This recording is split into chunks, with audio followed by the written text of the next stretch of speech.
இரக்கத்தோடு கேட்டருளும். எங்கள் அன்பான இயேசுவின் திருவிழி நீரே எங்கள் சரணமேற்று ஓடிவதோ இக்கட்டு நேரங்களில் நீரே எங்கள் துணை, துன்பத் துயரங்களில் நீரே எங்கள் ஆறுதல், சோதனை வேளையில் நீரே எங்கள் அருள். நாங்கள் எழுப்பிய மன்றாட்டுகளை எப்படியும் தருவீர் என்று நம்புகின்றோம். ஆயினும் உங்கள் திருப்பலியை ஆதரவும் இந்த விண்ணப்பங்களை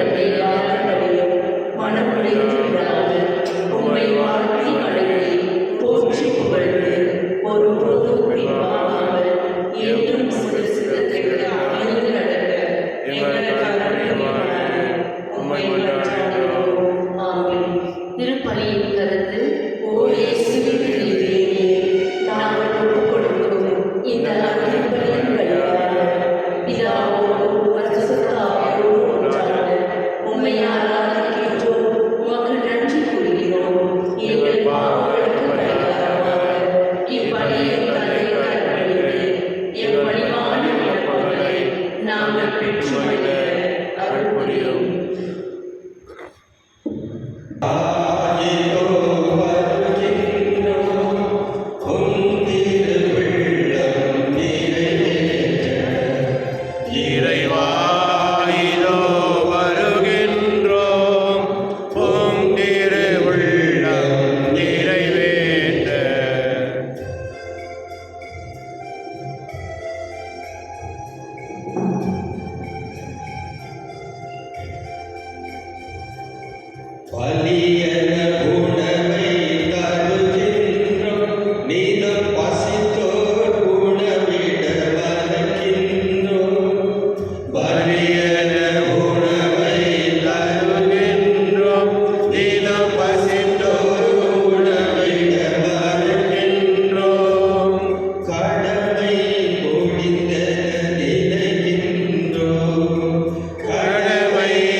செயலாலும் கடமையில் தவறியதாலும் பாவங்கள் பலது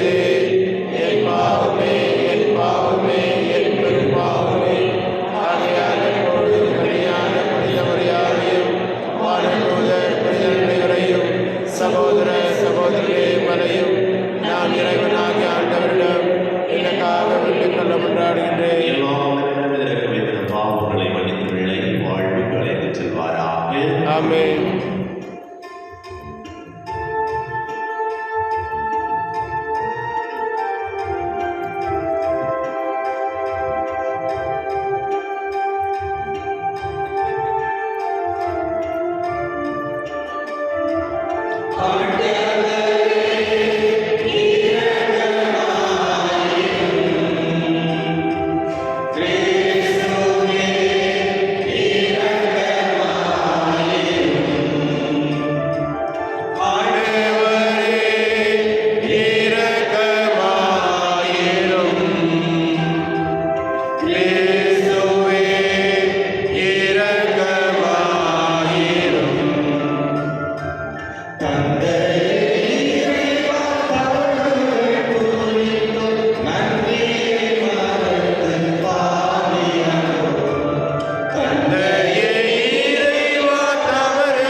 இறைவாக்கினர் எரேமியா நூலிலிருந்து வாசகம்.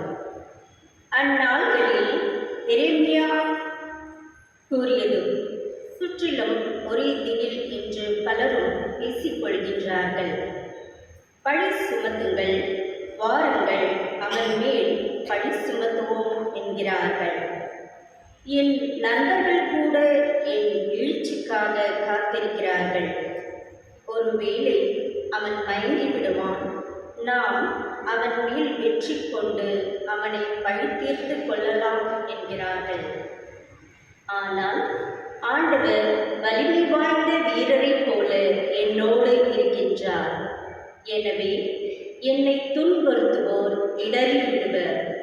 அவர்கள் வெற்றி கொள்ள மாட்டார்கள்.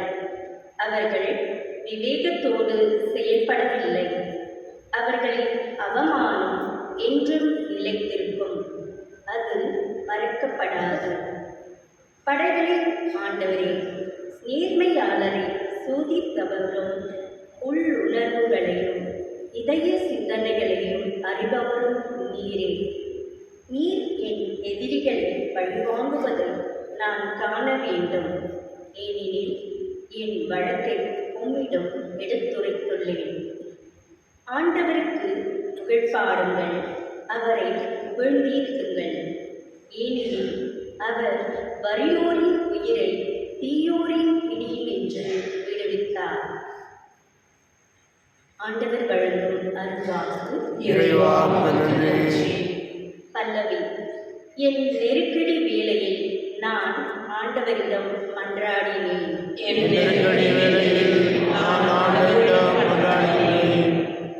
அவர் உரைத்தது, என் ஆற்றலாகிய ஆண்டவரே, உம்மிடம் நான் அன்பு கூறுகின்றேன். ஆண்டவர் என் கற்பாறை, என் கோட்டை, என் மீட்பர். போற்றுக்குரிய ஆண்டவரை நோக்கி நான் மன்றாடினேன்.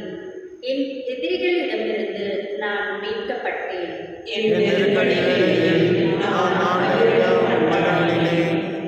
சாவின் கயிறுகள் என்னை இறுக்கின, அழுவின் சுழல்கள் என்னை மூழ்கடித்தன.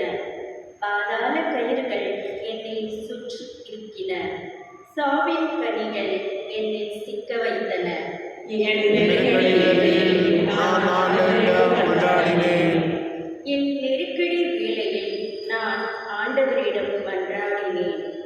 என் கடவுளை நோக்கி கதறினேன். தமது கோவில் என்று அவர் என் குரலை கேட்டார். என் கதறல் அவர் செவிகளுக்கு எட்டியது. நெருக்கடி வேளையில் நான் ஆண்டவரிடம் மன்றாடினேன்.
தந்தையின் சொற்படி பல நற்செயல்களை உங்கள் முன் செய்து காட்டியிருக்கின்றேன்.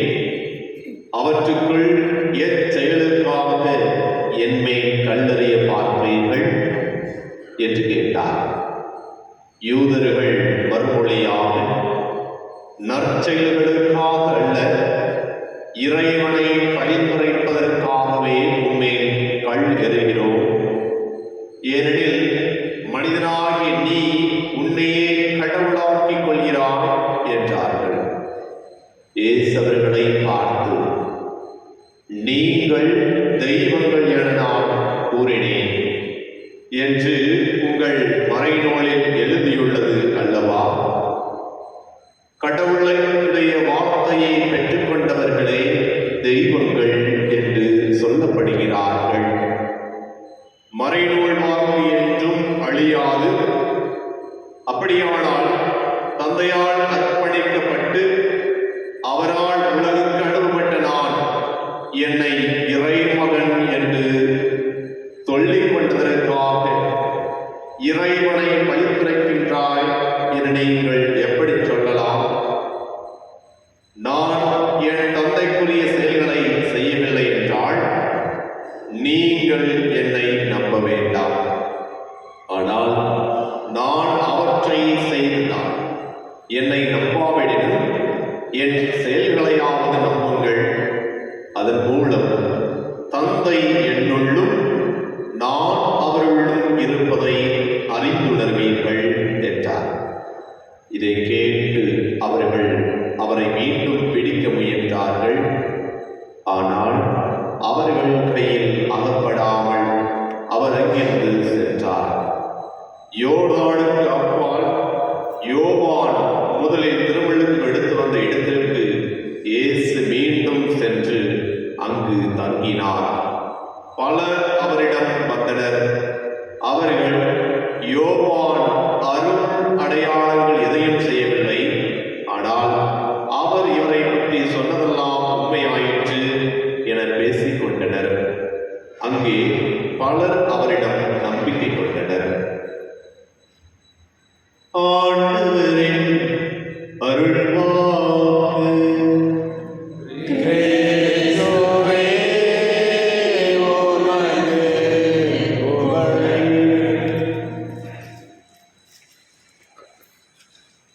ஆண்டவரே கிறிஸ்துவில் மிகவும் பிரியமுள்ள சகோதர சகோதரிகளே, தவக்காலத்தில் இறுதி வாரத்தில் இருக்கின்றோம். அடுத்த வாரத்திலிருந்து புனித வாரத்தை துவங்க இருக்கின்றோம். இந்த தவக்காலம் முழுவதிலும் இறைவன் நமக்கு கொடுத்த ஒரு செய்தி, துன்பங்கள் வரும்,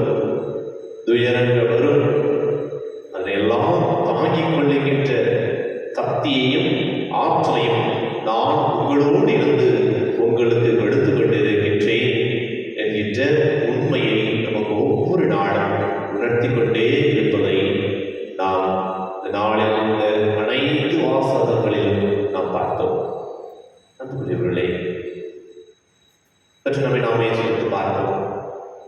ஒவ்வொரு நாளும் ஆலயத்திற்கு தவக்காலத்திற்காக சிலுவை பாதையில் நாம் வந்து கொண்டிருக்கின்றோம். பல நல்ல காரியங்களை செய்து கொண்டிருக்கின்றோம்.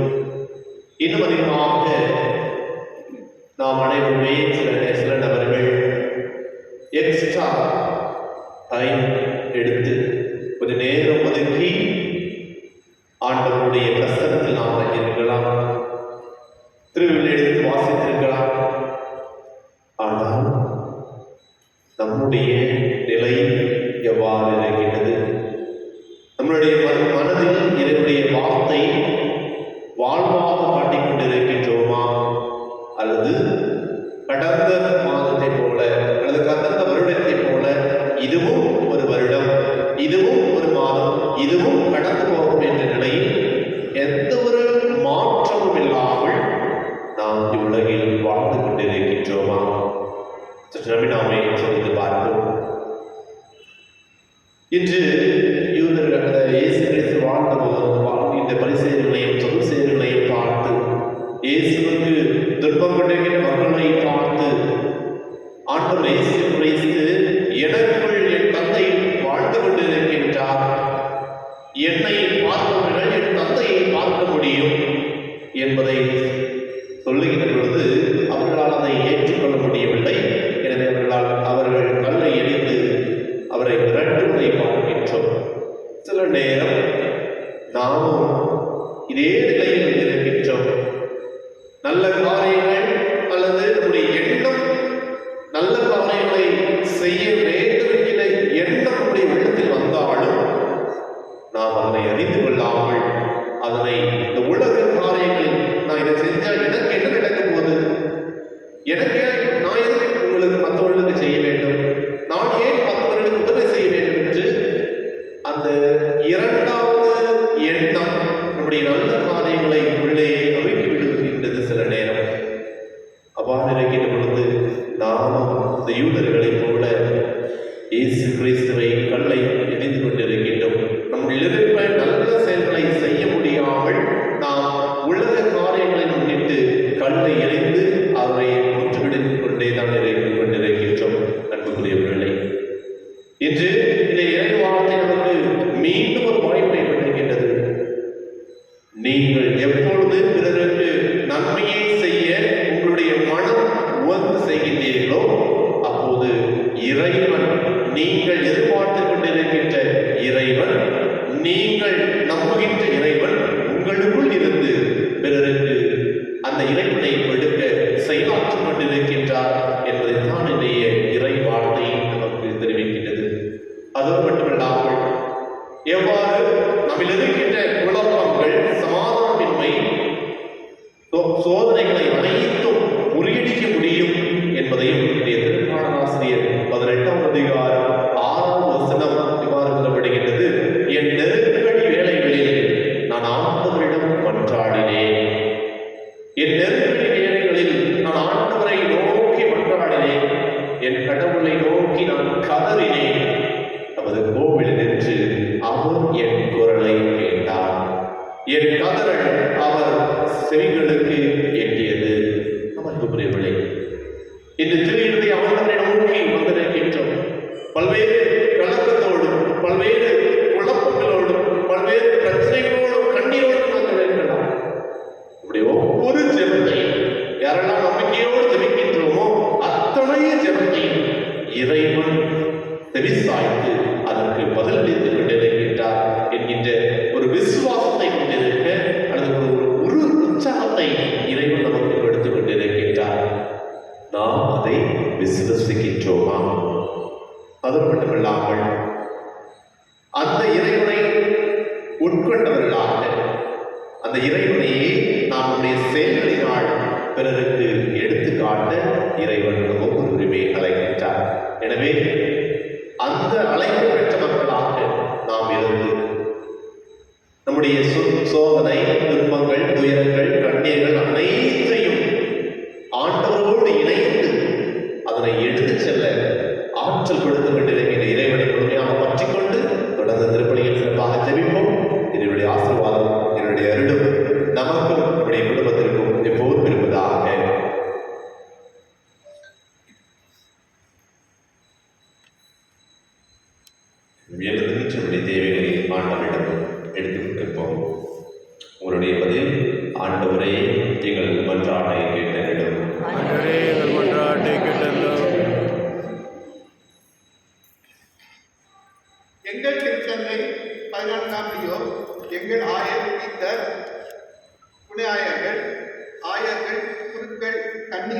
வேதப்பணியில் ஈடுபடும் இல்லறத்தோர் அனைவரும் இயேசுவின் சாட்சிகளாக திகழவும் இறையத்தை பரப்ப அயராது ஆர்வமுடன் உழைக்கவும் வேண்டும் என்று இறைவா உம்மை கொண்டாடுகிறோம். திரு இருதய படங்களை இல்லங்களை நிறுவி வழிபடும் இல்லங்களை ஆசிரியத்தரும். அந்த இல்லங்களில் வசிப்போர் இயேசுவின் திரு இருதயத்தின் சிறப்பான ஆசையை பெற்று துயரமின்றி விசுவாசம், ஜபம், தன்னலமற்ற அன்பு ஆகியவைகளில் தலை சிறந்த எடுத்துக்காட்டுகளாய் விளங்க வேண்டும் என்று இறைவா உம்மை மன்றாடுகிறோம். மனவேதனையாலும் உடல் நோயாலும் அவதிப்படும் அனைவரையும் நினைவு கூறுகின்றோம். இயேசுவின் திரு இருதயம் அவர்களுக்கு ஆறுதலாக இருக்கவும் விரைவில் குணம் பெற்று மகிழ்வோடு வாழ வழியாக இருக்கவும் வேண்டும் என்று இறைவா உம்மை மன்றாடுகிறோம். இந்த நவநாள் திருப்பலியில் பங்கு பெறும் எங்கள் அனைவர் மீதும் உமது ஆசையை பொழித்தருளும். எங்களது கருத்துக்கள் நிறைவேறவும் திரு இதயத்தின் அன்பை பெற்று உமது கருவியாக மாற வேண்டும் என்று இறைவா உம்மை கொண்டாடுகிறோம். தனிப்பட்ட கருத்துக்களுக்காக வேண்டுவோம். கண்களை போடி கண்களை குவித்து கொண்டமாக நம்பிக்கையோடு ஆண்டவரிடம் நம்முடைய தேவைகள், நம்முடைய எண்ணங்கள், நற்செயல்களை செய்ய மன துணிவை தர வேண்டும் என்றார். தவறுகாலத்திலாவது பிறரை மன்னிக்கக்கூடிய மனதினை ஒவ்வொருவருக்கும் இறைவன் கொடுக்க வேண்டும் என்றார். அவ்வாறு இறைவனையே நாம் மற்றவருக்கு நம்முடைய வாழ்வினால் பிரதிபலிக்கக்கூடிய ஆற்றல் ஒவ்வொருவருக்கும் இறைவன் கொடுக்க வேண்டும் என்றார். சிறப்பாக ஜெபிப்போம். எல்லாம் உள்ள தூய தந்தையே, நேர்மையுள்ள உள்ளத்தோடும் தூய சிந்தனையோடும் நல்ல மனதோடும் ஒரு திரு முன்னிலையில் பணிபுரிய ஆசிக்கின்றோம். ஆனால் வலு குறைந்தவர்களாகிய நாங்கள் சோதனையால் அளப்படைக்கிறோம். பாவத்தில் விழுந்து உம் திருமகனின் இதயத்தை புண்படுத்தியிருக்கின்றோம். உமது பேரன்பினால் எங்களை மன்னித்து எங்களை உம் திருமுன் நாங்கள் எழுப்பி இந்த மன்றாட்டுகளுக்கு தயவாய் செவிசாய் தருவார். உம் திருமகன் இயேசு கிறிஸ்து வழியாக உம்மை மன்றாடுகின்றோம். ஆமென்.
ஆட்சிக்காகவும் நமது நன்மைக்காகவும் புனித திராவை அனைத்து நலனுக்காகவும் உமது கையில் இருந்தவரை ஏற்றுக்கொள்வாராக.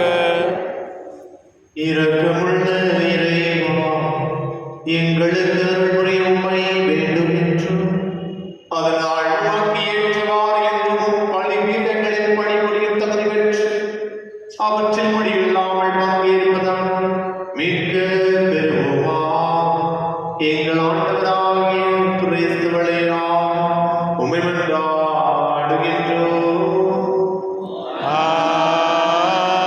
ஆமென். ஆண்டவர் உங்களோடு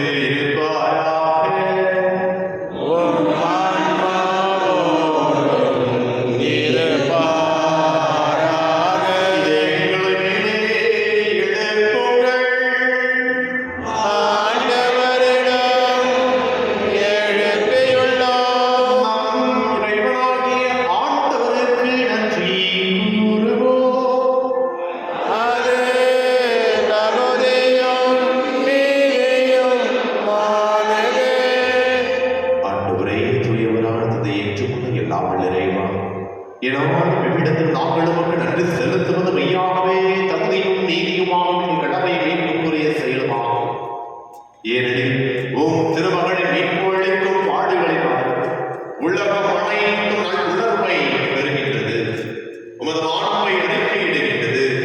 சிலுவையின் வியத்தகு வலிமையினால் உலகத்தின் மீது தீர்ப்பும் சிலுவையில் அறையுண்டவர்களின் அதிகாரமும் விளங்குகின்றன.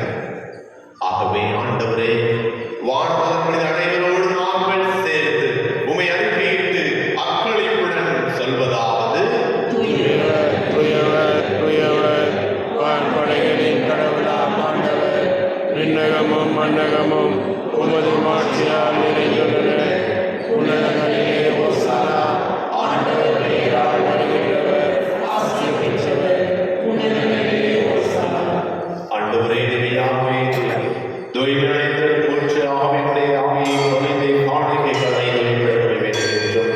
இவ்வாறு ஆண்டவர் இயேசு கிறிஸ்துவின் உடலும் இரத்தமுமாய் எங்களுக்கு மாறுவதாக பாடுகிற விளக்குகளில் நம்மை கையெழுத்த போது அப்பத்தை எடுத்து நன்றி செலுத்தி அதை விட்டு தம் சீடர்களுக்கு அழைத்தவரை கூறியதாவது: அனைவரும் இதிலிருந்து வெற்றி உண்ணுங்கள், ஏனெனில் இது உங்களுக்காக கையெழுத்தவிடும் என் உடல்.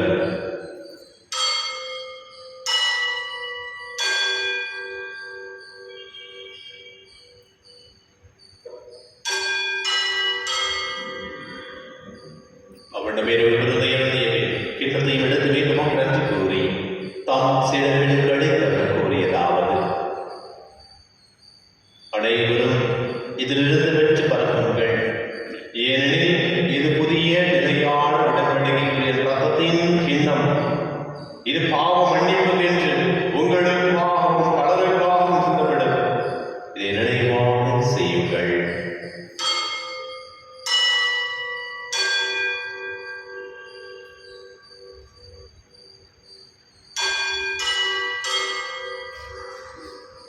நம்பிக்கையின் மறை பொருள்.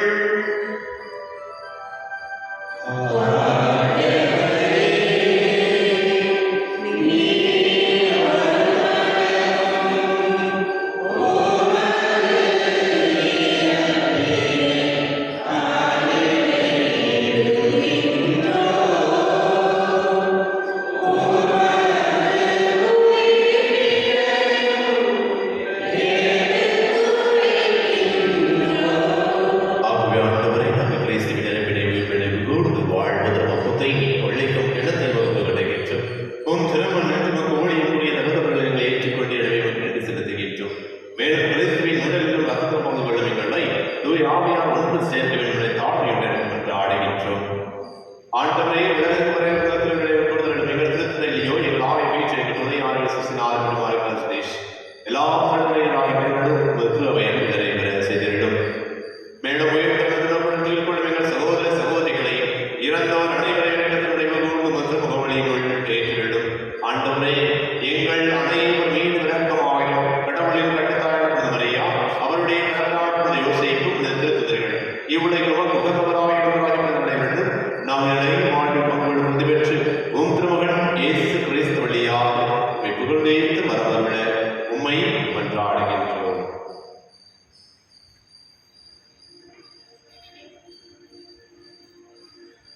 இவர் வழியாக இவருடையவர் எல்லாம் இறைவனாகிய தந்தையே,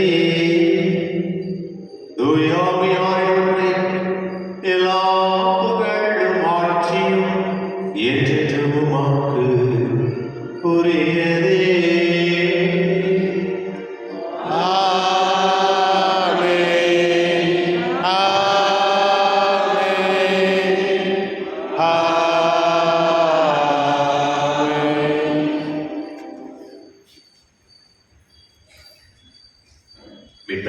கற்பிக்கப்பட்டு இறைப்படைப்பினால் பயிற்சி பெற்ற நம் அனைவரும் துணிந்து சொல்வோம்: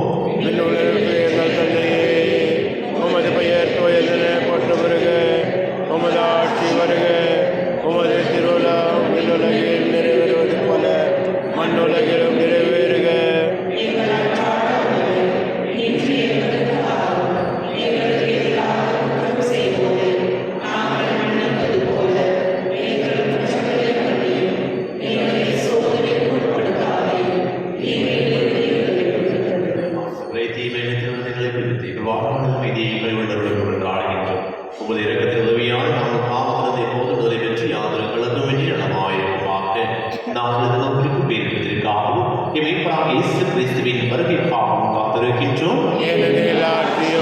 வல்லமையும் ஆட்சியும் என்றென்றும் அது. ஆண்டவரே, கிறிஸ்துவே, அமைதி உங்களுக்கு விட்டு செல்கிறேன்.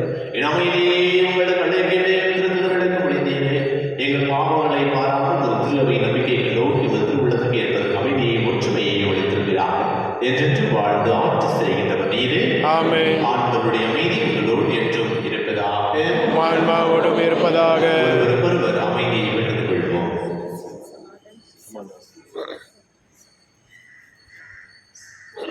பாவம் போக்கும் இருளின் செம்மறியே எம்மேல் இரக்கம் வையும்.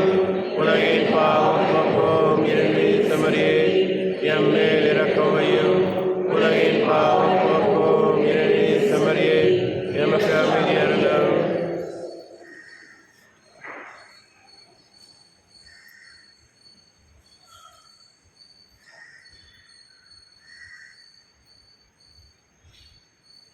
இதோ இறைவனின் செமரி, இதோ உலகின் பாவங்களை போக்குவர். செமரி என்பதற்கு அழைப்பு பெற்ற நாம் அனைவரும் பெயர் பெற்றோம்.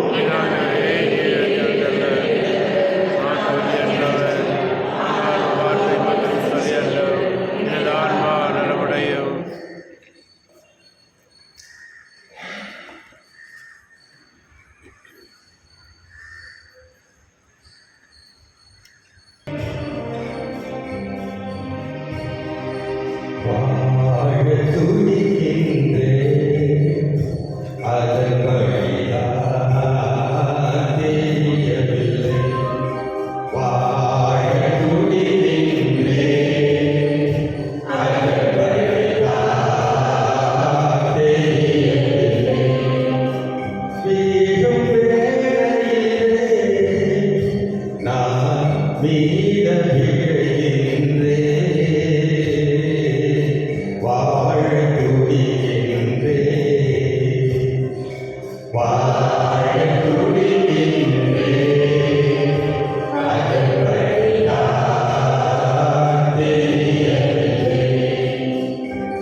இயேசுவின் திரியே சாதனமாகிய ஆராதனைக்குரிய கருத்தை ஏற்று செய்யப்படுகின்ற இந்த யோவானுக்கு பரிகாரமாக எங்களை முக்களிக்கின்றோம்.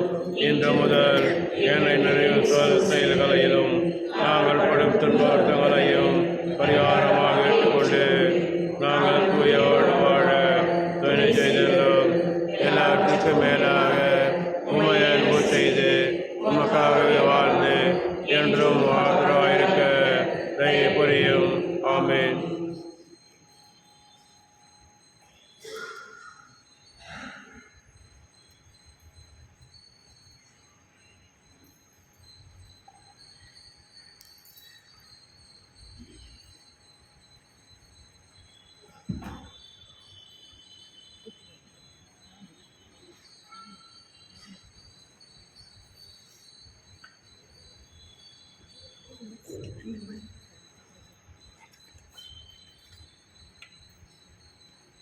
சிலுவையின் மீது தமது உடலில் நம் பாவங்களை இயேசு சுமந்தார்.